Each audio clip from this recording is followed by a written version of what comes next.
कि अफ़गानिस्तान दुनिया की सुपर पावर्स का कब्रिस्तान है।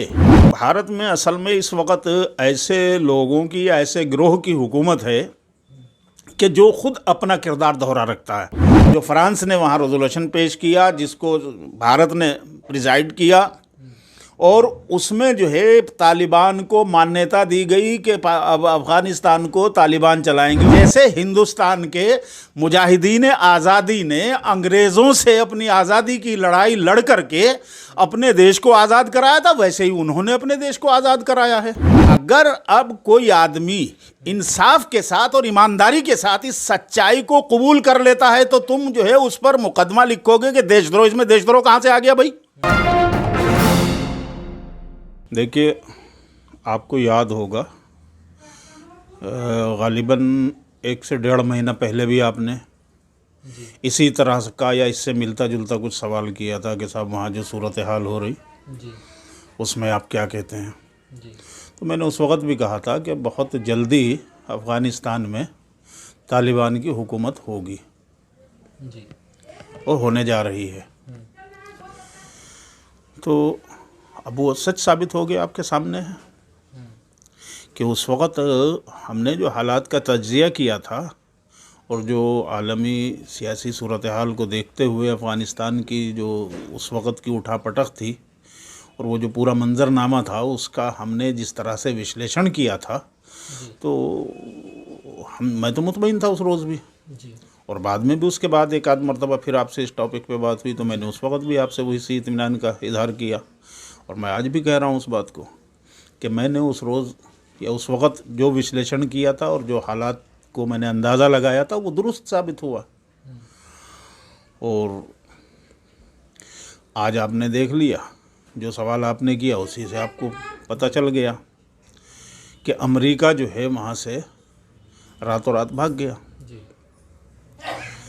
देखिए, आपका सवाल ये है बेसिक कि अमेरिका के जाने पर आपका क्या रद्द-ए-अमल है, क्या तासुर, आप इसे क्या समझते हैं?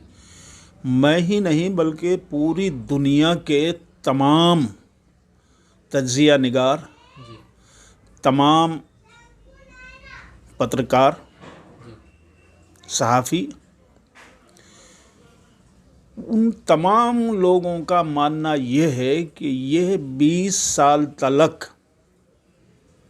अमेरिका की क़यादत में जो 50 मुल्कों ने अफ़गानिस्तान में आकर के खरबों डॉलर की जो जंग लड़ी और लाखों करोड़ों टन जो बारूद वहाँ पे बरसाया, ये उस सब की नाकामी है। ये उसकी 100% नाकामी है जो 20 साल पहले अमेरिका की क़यादत में काम शुरू हुआ था। 20 साल के बाद उन्हें ये एहसास हुआ कि हम यहाँ अगले 20 साल और नहीं जीत सकते। जो बाइडन ने अपने जो कौम के नाम, अपने नेशन के नाम जो उन्होंने स्पीच दी, जो खिताब किया, जो बाइडन ने कहा उस बात को कि अगर हम आगे, उसने 10 साल कहा, मैं कहता हूँ मैं 20 साल भी और अगर रहते तो वो कभी वहाँ कामयाब नहीं होते। तारीख़ी एतबार से दुनिया के तमाम वो लोग जो सियासी तारीख़ को जानते हैं अफ़गानिस्तान की और सियासी हालात का तज्ज़िया करते हैं, विश्लेषण करते हैं, वो तमाम लोग इस बात को जानते समझते हैं कि अफ़गानिस्तान दुनिया की सुपर पावर्स का कब्रिस्तान है। वहाँ पर पहली कब्र 100 साल पहले उस वक़्त के बरतानिया की पहली कब्र अफ़गानिस्तान में बनी थी, जब बरतानिया की हुकूमत का दायरा इतना फैला हुआ था कि 24 घंटे बरतानिया की हुकूमत में सूरज निकलता रहता था।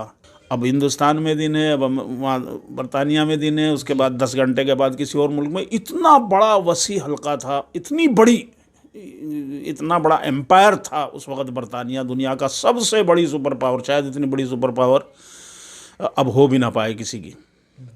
लेकिन उसकी पहली खबर हमने देखा कि अब से 100 साल पहले वहाँ, 102 साल पहले 1919 में बनी वहाँ पे।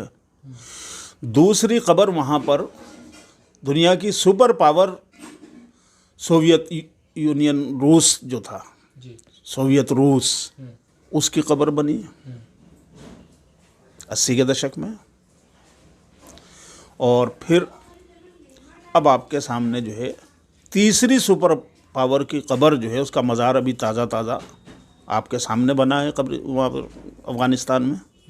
तो अफ़गानिस्तान जो है वो दुनिया की सुपर पावर्स का कब्रिस्तान है, जिसको अपना मज़ार, अपनी हुकूमत का मज़ार अफ़गानिस्तान में बनवाने का शौक़ हो, वो शौक़ से वहाँ पर जाए और लड़े, भिड़ जाए उनसे, अफ़गानियों से।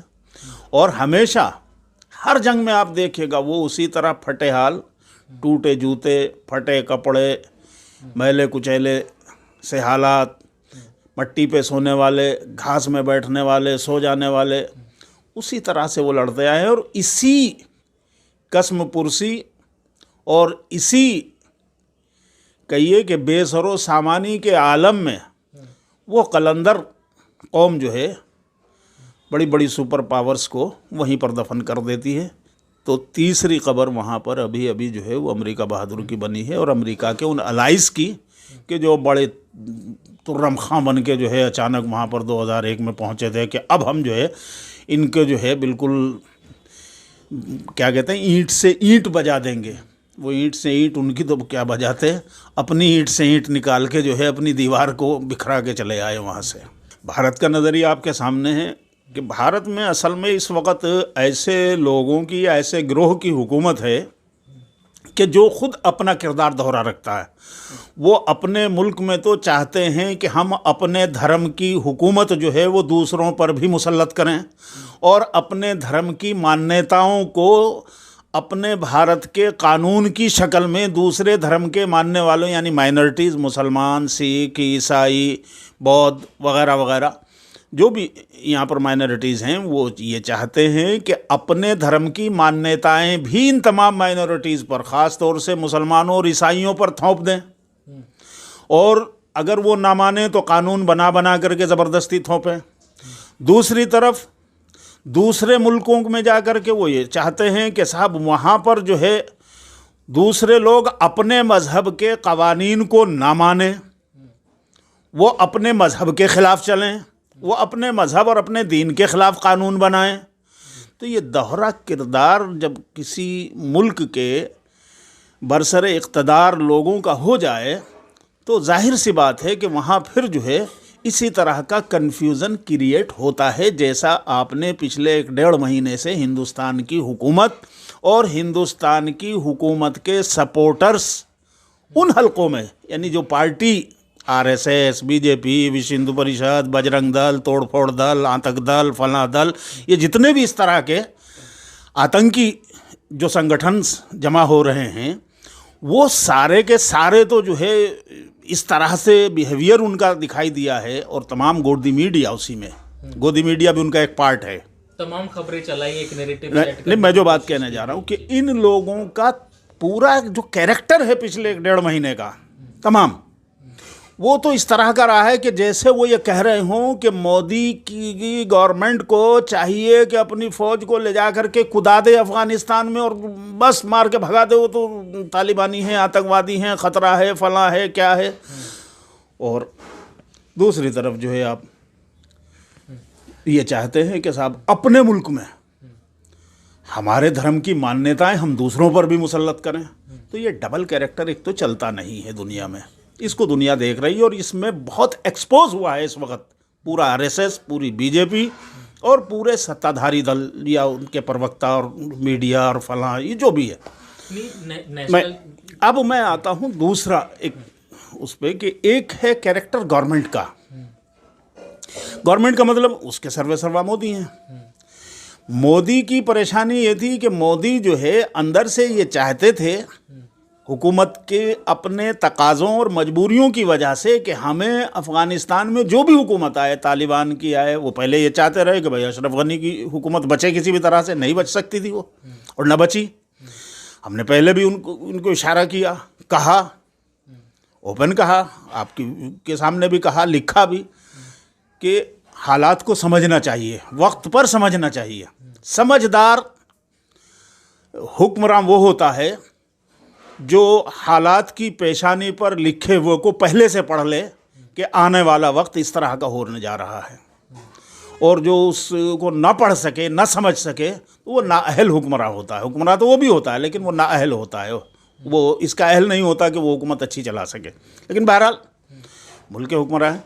तो नरेंद्र मोदी की परेशानी ये थी कि वो अंदर से जो है परेशान बैठे हुए हैं कि बाहर से इन तमाम जो है शिद्दत पसंद मुतशद्दिद हिंदुत्ववादियों को, जिनका एक बहुत ही कैरेक्टर जो है बिल्कुल अल्लाहफुल हो गया है, और वो पूरी तरह से आतंकी कैरेक्टर इनका हो गया है, और उसको मोदी सरकार पाल रही है, दूध पिला रही है।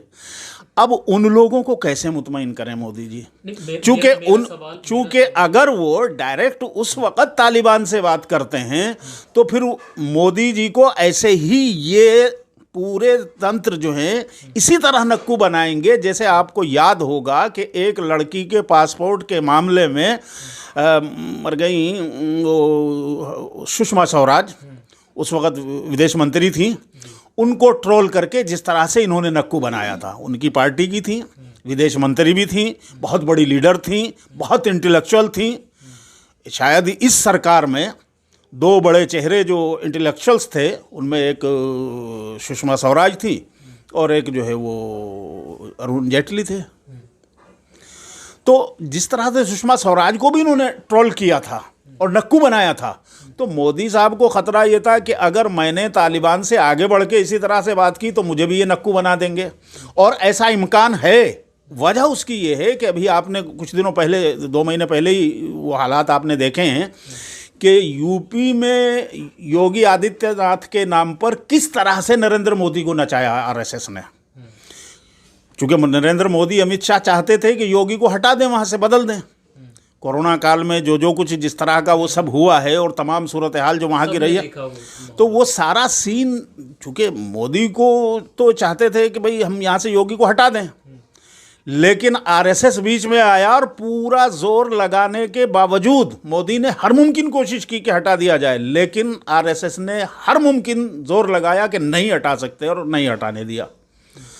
तो जहाँ ये सूरत हाल हो कि मोदी भी अपने ही संगठनों के हाथ में एक जो है मोहताज और खिलौना सा बन जाएं कि वो खुद अपने तौर से कोई फ़ैसला लेने में जो है वो उसकी काबिलियत ना रह जाए उनमें, तो ऐसे में वो डर गए कि अगर मैंने तालिबान से सीधे इस वक्त हालांकि अगर उस वक्त बात करते वो, और उस वक्त जब सारी दुनिया उनसे बात करके काम कर रही थी, तो वो देश के हक में बहुत बड़ा फ़ायदा होता। ये हो सकता है कि मोदी की पार्टी के हक में बहुत बड़ा फ़ायदेमंद ना होता वो, लेकिन हिंदुस्तान के हक में, देश के हक में बहुत बड़ा फ़ायदेमंद होता वो। मीडिया ने जिस तरीके से मैं वही कह रहा हूँ, क्या वजह, क्या ये भाई यही इसलिए देर हुई बात करने में? मीडिया जो है, मीडिया कोई आरएसएस से बाहर है क्या? मैं वही तो कहने जा रहा था।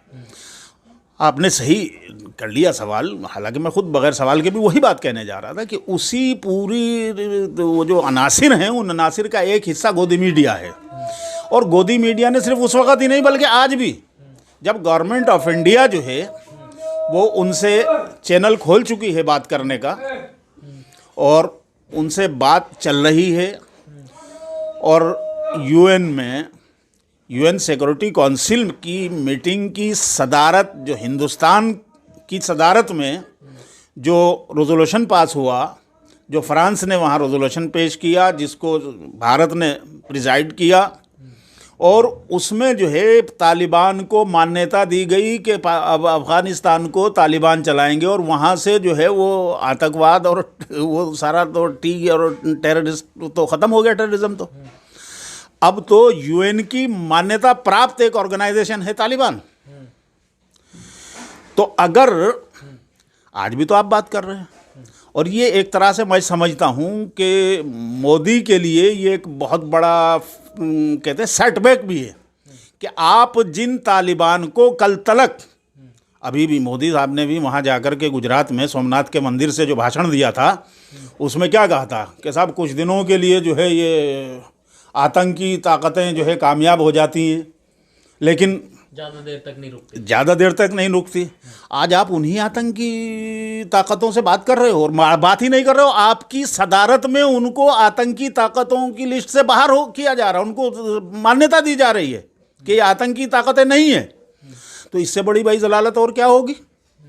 तो किसी भी एक मुल्क के सरबराह को, जो हमारे मुल्क में सरबराह का मतलब होता है वज़ीर आज़म, हालांकि बड़ी पोस्ट जो है वो राष्ट्रपति की होती है, लेकिन राष्ट्रपति हमारे यहाँ डिसीजन मेकिंग का काम नहीं करता, वो सारा काम जो है जिम्मेदारी वो प्रधानमंत्री के पास वो पावर्स है। नहीं अभी साहब मेरा एक सवाल और है, ये है जिस तरीके से पिछले 13-14 दिनों में लोगों ने अपने तालिबान को लेकर के ख्याल का इजहार किया, कई लोगों पर इस पे जो है मुकदमे दर्ज किए गए, लेकिन अब जिस तरीके से भारत ने भी जो है बात की है तालिबान से, तो जो एफआईआर जिन लोगों के खिलाफ हुई थी, जैसे शफीकुर रहमान बर्क जैसे तमाम लोग हो गए, तो क्या अब वो एफआईआर वापस होंगी?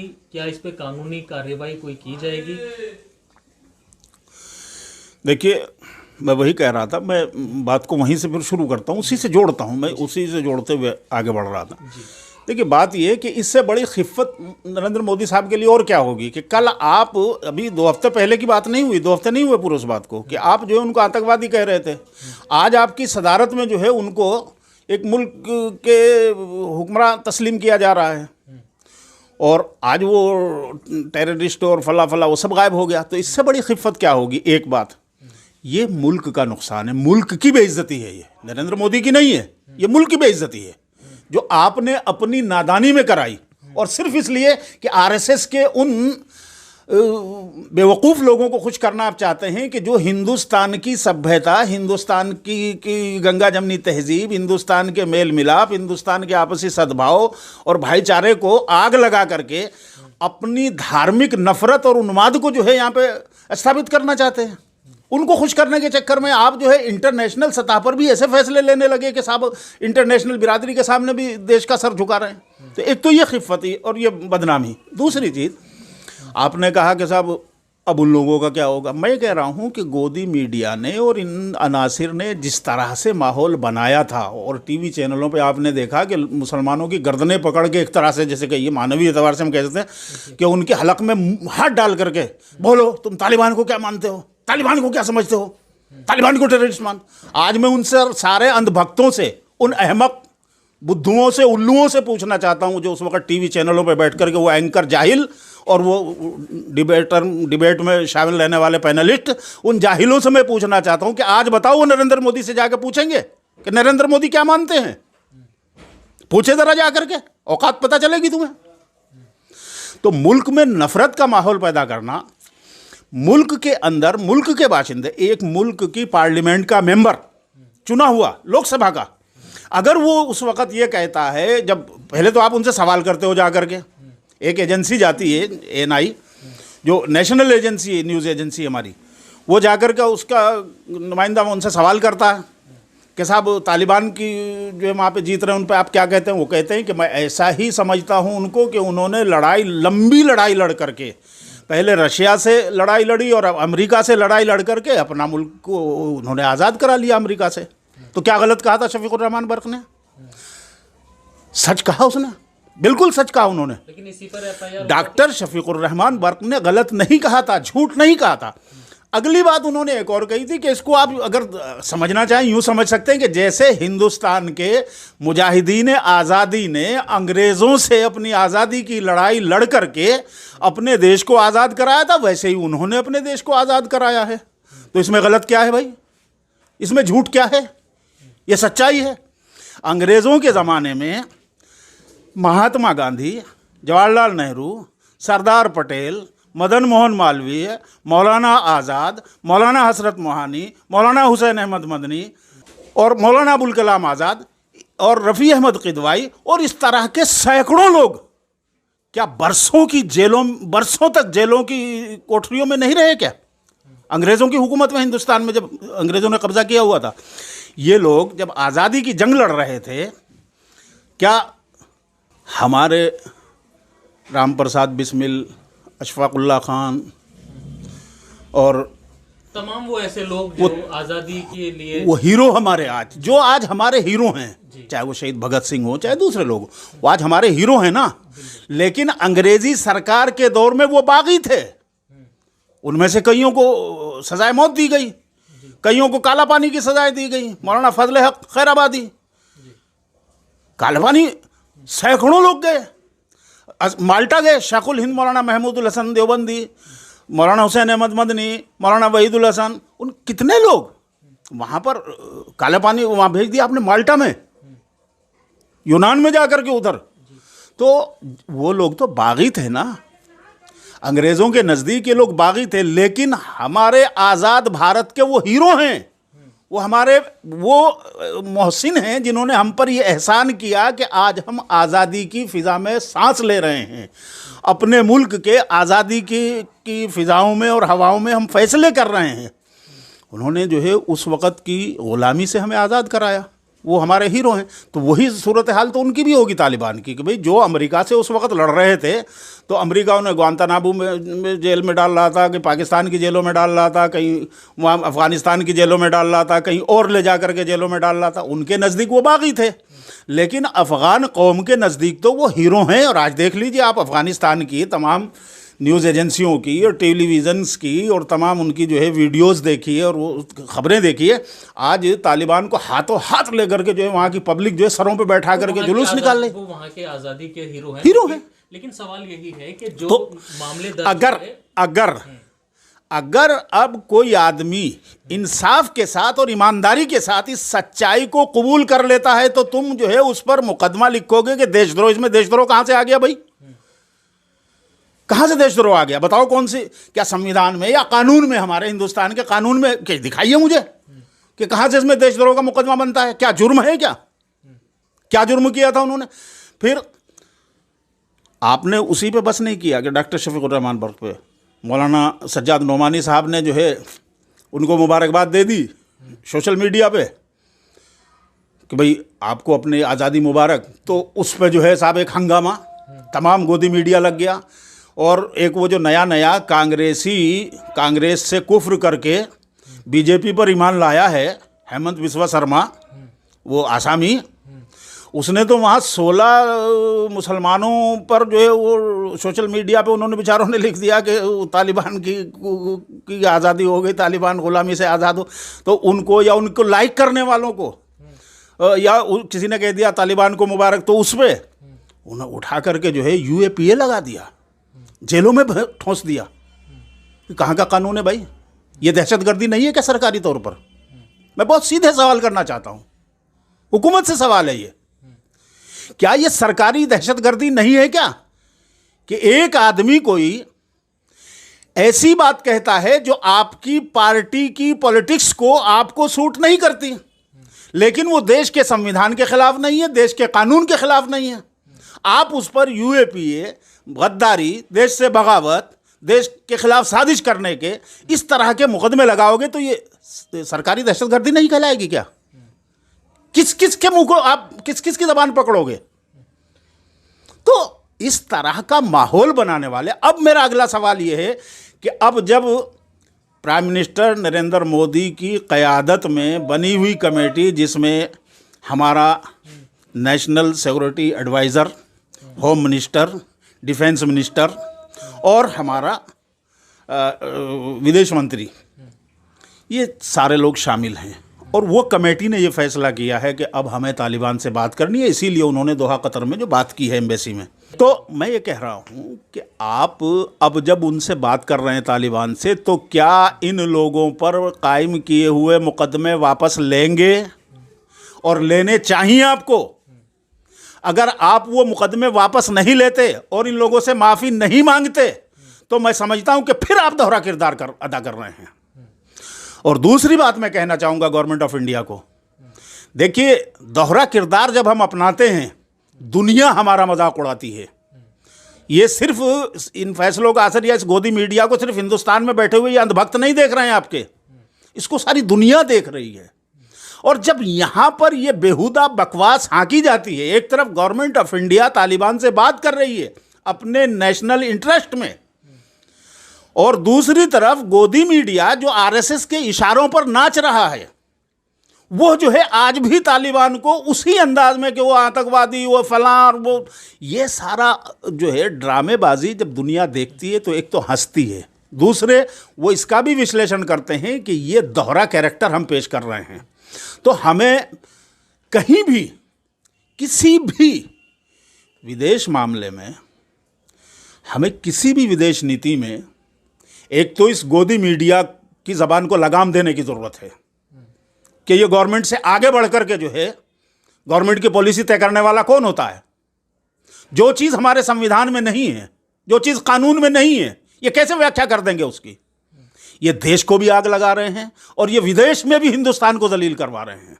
एक तो इनकी ज़बानों को लगाम लगवाया जाए, और मैं इसलिए ये बात कह रहा हूँ सीधे सीधे कि मैं इस बात को नहीं मान सकता कम से कम कि ये गवर्नमेंट के या बीजेपी के लीडरों के कंट्रोल से बाहर हैं, बल्कि उन्हीं के इशारों पर नाचते हैं ये जब जब उन्हें ज़रूरत होती है, चाहे वो कोरोना काल में तबलीगी जमात को नचाने का नक्कू बनाने का मामला हो, और चाहे जो है उसके बाद फिर दूसरी चीज़ों में जो है मोदी भक्ति और योगी भक्ति करने का मामला हो, और चाहे अब जो है फिर वो नफरतें फैलाने का मामला हो। अब यूपी का इलेक्शन इनके पेश नज़र है। मैं कहना चाहता हूँ कि यूपी का इलेक्शन योगी को जिताने के चक्कर में इंटरनेशनल दुनिया में भारत को ना हरा दो।